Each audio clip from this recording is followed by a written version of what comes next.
नमस्कार दोस्तों। 4 जनवरी 2024 में प्रधानमंत्री नरेंद्र मोदी ने अपने सोशल मीडिया हैंडल्स पर लक्षद्वीप की कुछ फोटो डालते हैं। हालांकि इस फोटो में मालदीव का कुछ जिक्र नहीं था, लेकिन मालदीव के सरकार में बैठे हुए कुछ पॉलिटिशियंस ने इन फोटोज पर कुछ इस प्रकार का रिएक्ट करते हैं कि सालों पुरानी दोस्ती दोनों देशों के बीच में आज खतरे में आ जाती है। कुछ दिनों में हालात इतनी बिगड़ जाती है कि सोशल मीडिया पर बाइकट मालदीव का ट्रेंड चलने लगती है। मालदीव की सरकार 3 मिनिस्टर की वजह से एक कंट्रोवर्सी शुरू हुआ। ये है, एक है मरियम सुइना, मलसा सारी और अब्दुल्ला मौजूद मस्जिद। इन्होंने जो कमेंट्स किया इंडिया और इंडियन प्राइम मिनिस्टर के ऊपर, मानो ऐसा लगता है कि इनसिक्योरिटी की वजह से ही हो। इनका मानना था कि प्रधानमंत्री का एजेंडा लक्षद्वीप को मालदीव से भिड़ाने का, लेकिन इन कमेंट्स में कई पर्सनल अटैक्स भी किए गए।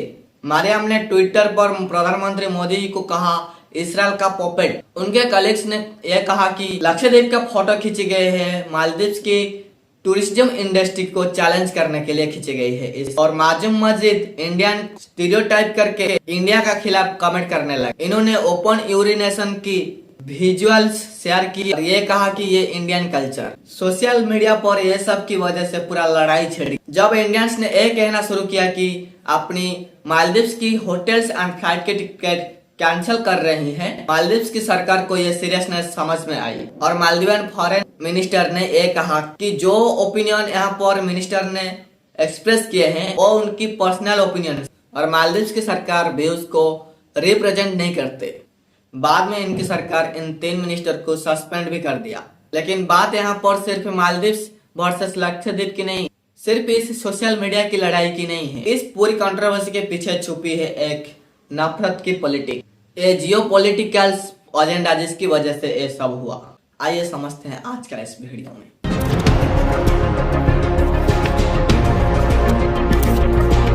एक चीज तो आप लोग जानते होंगे दोस्तों कि मालदीव एक बहुत ही छोटा सा देश है। टोटल पॉपुलेशन पूरी कंट्री की जो कि है 5 लाख पीपल के करीब है। बहुत से आइलैंड से बना है देश, 1000 से भी ज्यादा आइलैंड्स है। लेकिन 1000 से ज्यादा आइलैंड से करीब 200 आइलैंड में जहां पर इंसान रहते हैं। लेकिन इन 200 आइलैंड से 150 से ज्यादा आइलैंड रिसोर्ट्स आइलैंड है, यानी बेचा जा चुका है उन प्राइवेट कंपनी को और उन कंपनी ने अपनी प्राइवेट रिसोर्ट खोल रखा है, बड़ा बड़ा प्राइवेट रिसोर्ट खोल रखा है। जाहिर सा बात है कि पूरी देश टूरिज्म पर ज्यादा डिपेंड करती है।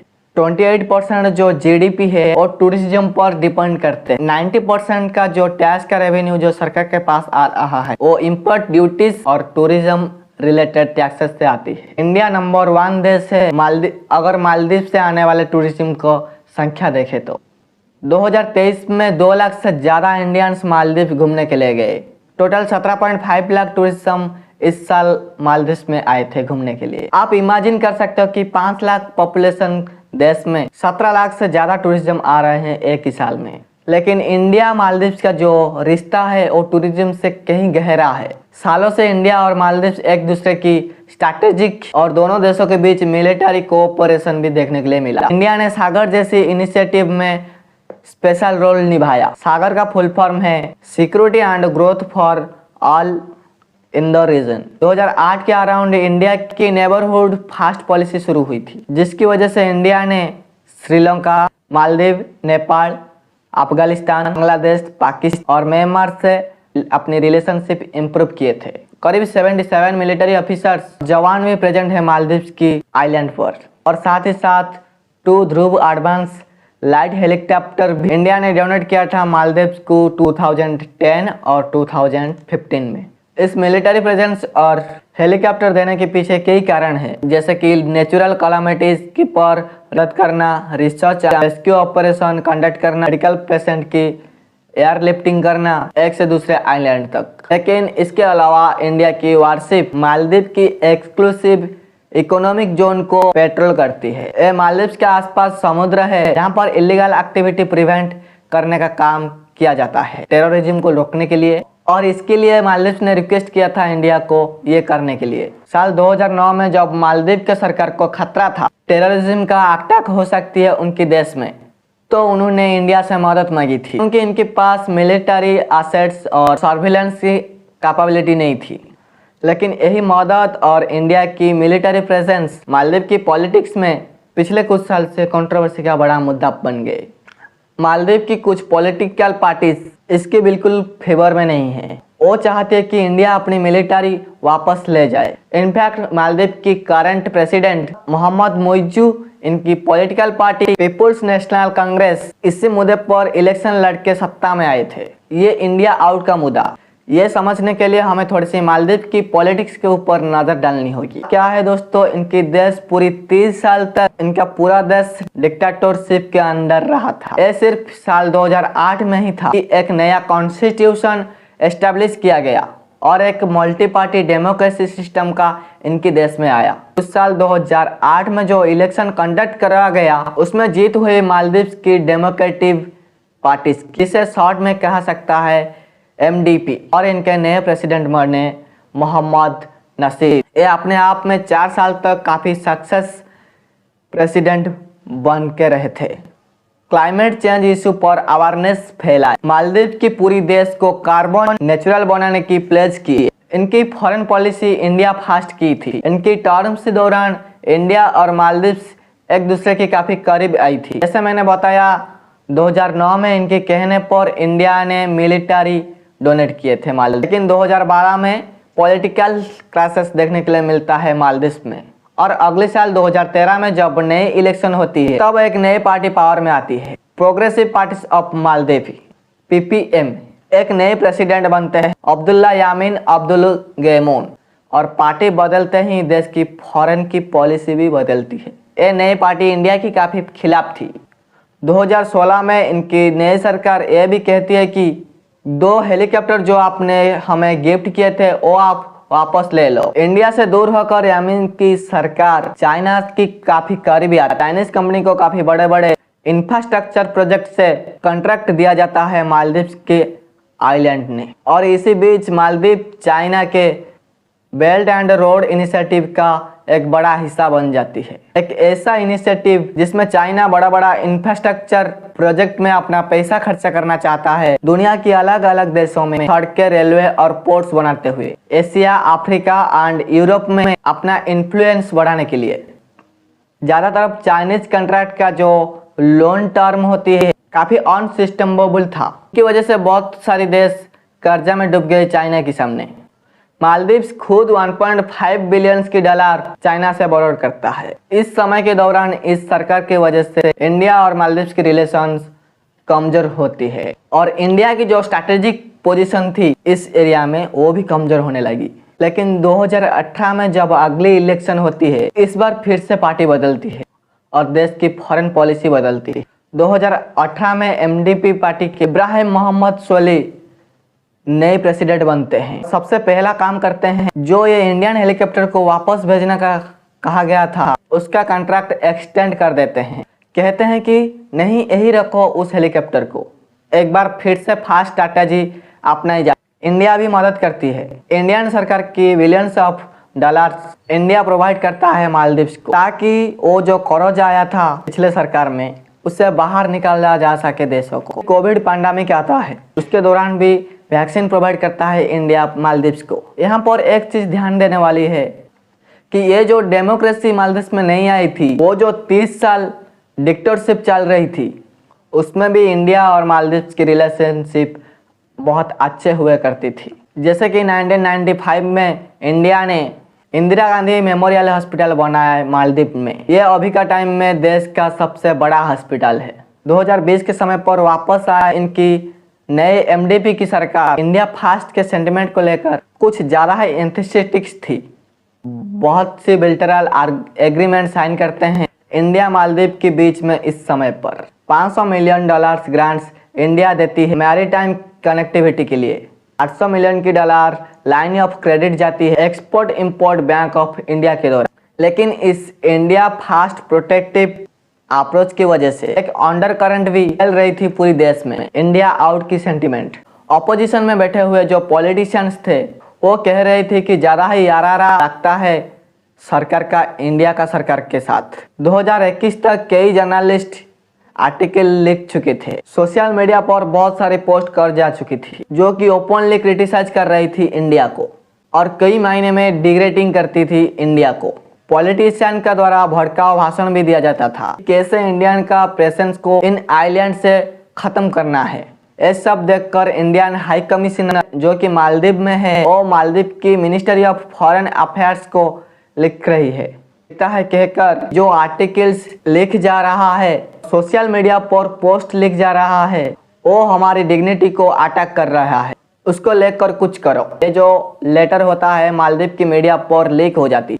2 जुलाई 2021 में मालदीव की सरकार इंडिया से ऑफिशियली माफी मांगती है और वो कंसर्न एक्सप्रेस करती है कि कुछ लोग जो इंडिया के खिलाफ नफरत फैला रहे हैं मालदीवियन मीडिया और सोशल मीडिया पर, वो गलत है। यहाँ पर एक लोकल न्यूज पब्लिकेशन दिया DRS का मेंशन किया जाता है और उनका को फाउंडर अहमद आजम का स्पेसिफिकली पॉइंट आउट करते हुए कि ये ऐसे लोग जो एंटी इंडिया नफरत फैलाती है। अहमद नाजिन इंडिया आउट नारा को लेकर एक स्टेटमेंट देती है, ये कहते हुए कि इंडिया आउट कैंपिंग मतलब ये नहीं कि इंडियंस को बाहर करना चाहते हैं मालदीव से। हम चाहते हैं इंडियंस सेफ रहे हमारे देश में, लेकिन इंडिया आउट का मतलब ये है कि इंडिया का जो मिलिट्री है उससे बाहर करना चाहते हैं देश से। जो भी लोग इंडिया आउट कैंपेनिंग का इस्तेमाल कर रहे हैं इंडियंस के खिलाफ थ्रेट्स देने के लिए और इंडियंस के खिलाफ अटैक करने के लिए, वो गलत है। ये कहते हुए कि हमारे सिर्फ एक इशू बेस्ड मूवमेंट है। तो बात यहाँ है इशू बेस्ड मूवमेंट पर।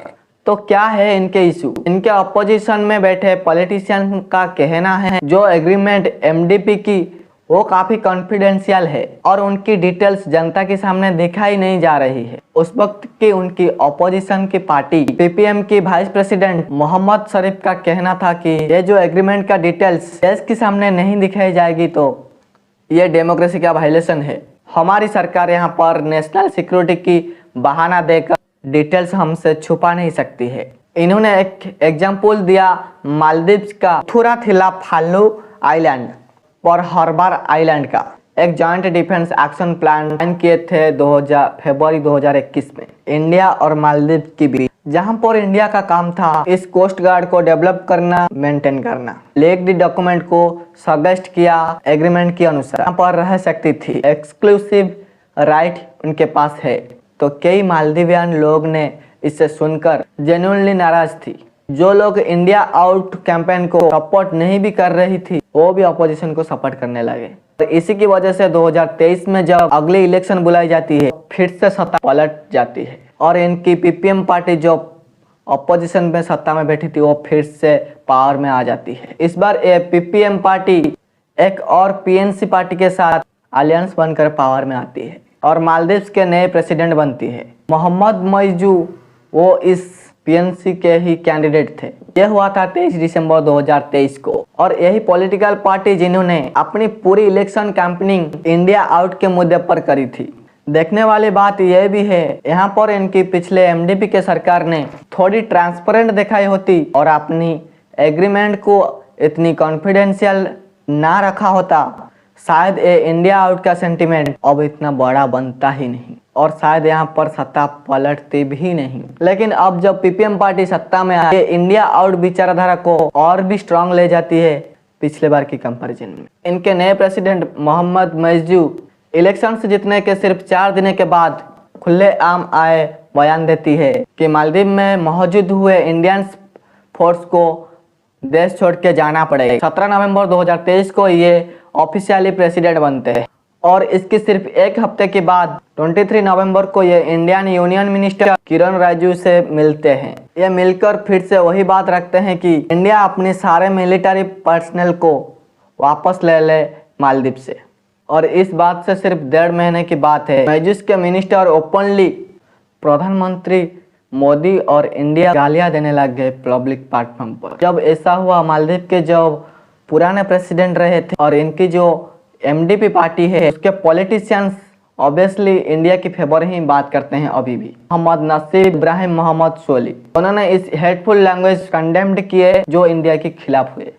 अब ये सारी चीज जानकर आप समझ सकते हो दोस्तों, बात यहाँ पर लक्षद्वीप की कभी थी ही नहीं। बात हमेशा यहाँ पर मालदीव इंटरनल पॉलिटिक्स की ही थी। ये इंडिया आउट का सेंटिमेंट कुछ मालदीवियन पॉलिटिशियंस के लिए एक जरिया है अपने लोगों को भड़काने के लिए और भड़काऊ भाषण देकर वोट इकट्ठे करने के लिए। 2021 में जब एमडीपी की सरकार थी, इंडिया आउट के नारा लग रहे थे, तब भी एमडीपी की मिनिस्टर अली अजीम ने कहा था कि एंटी इंडिया मूवमेंट इसीलिए हो पा रही है क्योंकि कुछ लोगों को मजा आता है भड़काऊ भाषण देखने में। आज का दिन यह बहुत बड़ा उदाहरण है कि किस तरीके से नफरत भरी पॉलिटिक्स एक देश के लिए हानिकारक हो सकती है। इससे पॉलिटिशियन सिर्फ मालदीव में नहीं, दुनिया के हर देश में मिलेंगे। ये या तो कभी कम्युनिटी के खिलाफ नफरत फैलाते हैं, किसी धर्म के खिलाफ नफरत फैलाते हैं, या दुनिया में किसी देश के खिलाफ नफरत फैलाते हैं। अनफॉर्चुनेट चीज ऐसी होती है कि बहुत ही लोग बहक जाती है ऐसी नफरत भर भाषण से और डर से। मालदीव की नई सरकार फॉरेन पॉलिसी को देखोगी तो ये फिर से चाइना की तरफ झुकती जा रही है। शायद ये सिर्फ कंसिडेंसी बात है कि ये कंट्रोवर्सी सिर्फ एक दिन पहले शुरू हुई। मालदीव की प्रेसिडेंट चाइना विजिट से पहले 8 से 12 जनवरी तक वो चाइना में थे। चाइना में 2 गोदी मीडिया है, उन्होंने ये चीज को प्राइज्ड किया ये कहते हुए, देखो ये demonstrate that Muizzu is threaten India with a normal mindset, tearing the relationship between Maldives and India to normal state relationship. यह भी अपने आप में बड़ी हिस्टोरिक चीज है कि माइजू ने अपनी पहली फॉरेन ट्रिप में चुना चाइना को। इससे पहले जितने भी मालदीवियन प्रेसिडेंट रहे थे वो हमेशा पहले इंडिया आते थे अपनी फॉरेन ट्रिप पर। सिर्फ कुछ दिन पहले की बात है, 10 जनवरी, पूरी कंट्रोवर्सी शुरू होने के बाद इनके प्रेसिडेंट माइजू एक इनविटेशन देते हैं चाइना का टूरिस्ट को कि आओ हमारे देश में आओ, क्योंकि इंडिया ने बाइकआउट करना शुरू कर दिया है। तो ये ओपनली चाइनीज टूरिस्ट को अपने देश में इनवाइट करती है। ये पूरा मुद्दा यहाँ पर मालदीव की पॉलिटिक्स का है। चाइना का फेवर में जो पार्टीज है वर्सेस इंडिया के फेवर से जो पार्टीज है। इससे यह भी पता चल रहा है कि 4 से 5 सालों के बाद अगर फिर से सत्ता पलटती है, मालदीव में प्रो इंडिया पार्टी सत्ता में आती है, तो इंडिया का स्टैंस भी मालदीव को लेकर बदल सकती है। बाइकआउट मालदीव की नारा लगाई जाती है, ये गो टू मालदीव के नारा बदल सकती है कुछ सालों के बाद फिर से। लेकिन रिगार्डलेस मालदीव की पॉलिटिक्स में जो भी कुछ हो, हम इंडियन टूरिज्म को तो हम हमेशा प्रमोट कर ही सकते हैं। लोकल टूरिज्म को प्रमोट करते हुए लोकल बायोडिवर्सिटी का और लोकल लोगों का भी ध्यान रखना चाहिए। टूरिज्म पर्यावरण का, लोकल लोगों का लाइवलीहुड्स को खत्म करके नहीं आना चाहिए। Thank you. मिलते हैं फिर नेक्स्ट टॉपिक के साथ।